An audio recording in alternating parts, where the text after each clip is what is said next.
నక్సల్బారీ నిర్మాత కామ్రేడ్ చారు మజుందార్ 52వ వర్ధంతిని మరియు సిపిఐఎంఎల్ 50వ వ్యవస్థాపక దినోత్సవం ఎన్టీఆర్ జిల్లా విసన్నపేటలో సిపిఐఎంఎల్ లిబరేషన్ పార్టీ జిల్లా కార్యదర్శి డి హరినాథ్ నాయకత్వంలో జరిగింది. అమరవీరులకు నివాళులర్పిస్తూ అమరవీరుల ఆశయాలను కొనసాగిస్తామని కార్యకర్తలందరూ ప్రతిజ్ఞ చేశారు. మోదీ పాలనలో పేటరేగిపోతున్న మతోన్మాద పాసిజానికి వ్యతిరేకంగా పోరాడాలని పిలుపునిచ్చారు. విప్లవకారుల మీద ప్రజాస్వామిక వాదుల మీద జరుగుతున్న దాడులను హరినాథ్ తీవ్రంగా ఖండించారు. కేంద్ర బడ్జెట్ లో రాష్ట్రానికి అన్యాయం జరిగిందని, కార్పొరేటర్లకు లబ్ధి చేకూరింది తప్ప రైతులకు వ్యవసాయ కూలీలకు ఒరిగింది శూన్యమన్నారు. ఉపాధి హామీ పథకంలో సహా కోత విధించారని, దీన్ని నిరసిస్తూ అఖిల భారత కిసాన్ మహాసభ రాష్ట్ర వ్యాప్తంగా నిరసన కార్యక్రమాలు చేపట్టినట్లుగా హరినాథ్ తెలిపారు. ఆగస్టు 9వ తేదీన క్విట్ ఇండియా డే సందర్భంగా వ్యవసాయ రంగాన్ని కబళిస్తున్న కార్పొరేట్లను వ్యతిరేకిస్తూ క్విట్ కార్పొరేట్ అనే పిలుపుతో దేశ వ్యాప్తంగా నిరసన తెలియజేస్తున్నట్లుగా హరినాథ్ తెలిపారు.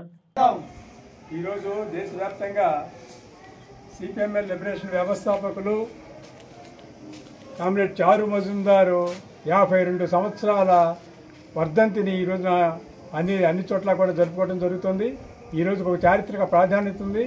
ఈరోజు సిపిఎంఎల్ లిబరేషన్ 50వ ఆవిర్భావ దినోత్సవం కూడా ఈరోజు కావటం వల్ల సిపిఎంఎల్ లిబరేషన్ కేంద్ర కమిటీ ఇచ్చిన పిలుపు మేరకు ఎన్టీఆర్ జిల్లా విసన్నపేటలో ఈరోజు కార్యకర్తల సమావేశం జరుగుతుంది.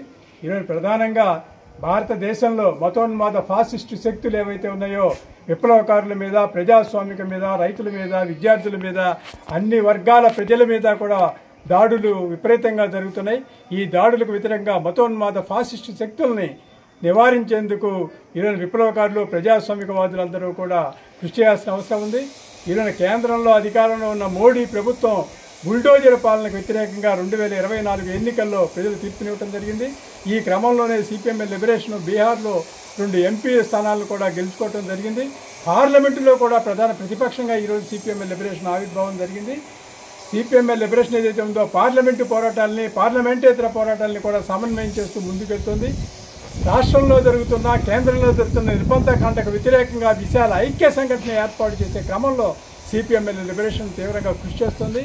ఈ మోడీ ప్రభుత్వం ఏదైతే ఇటీవల ప్రవేశపెట్టిన బడ్జెట్ ఏదైతే ఉందో ఇది రైతాంగ వ్యతిరేక, కార్పొరేట్ అనుకూల బడ్జెట్గా రూపొందింది.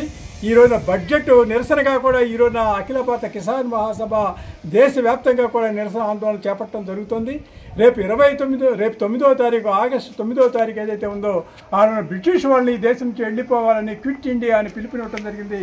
రేపు ఆగస్టు 9వ తారీఖున అఖిల భారత కిసాన్ మహాసభ ఆధ్వర్యంలో భారతదేశ వ్యాప్తంగా కూడా క్విట్ కార్పొరేట్ అనే పిలుపునివ్వడం జరుగుతుంది. స్వామినాథన్ కమిటీ సిఫార్సుల ప్రకారం రైతాంగానికి గిట్టుబాటు ధరలు కల్పించాలని, అలానే కార్పొరేట్కి 16,75,000 కోట్ల రూపాయల పైగా రుణాలని మాఫీ చేస్తూ రాయితీలు కల్పిస్తున్న మోడీ రైతాంగానికి కనీసం 2,50,000 కోట్ల రూపాయల కన్నా మించదో రైతుల రుణాలు ఒకసారి రుణమాఫీ చేయాలని డిమాండ్ చేస్తుంటే అలాంటి రుణమాఫీ చేయడానికి అది సిద్ధంగా లేరు.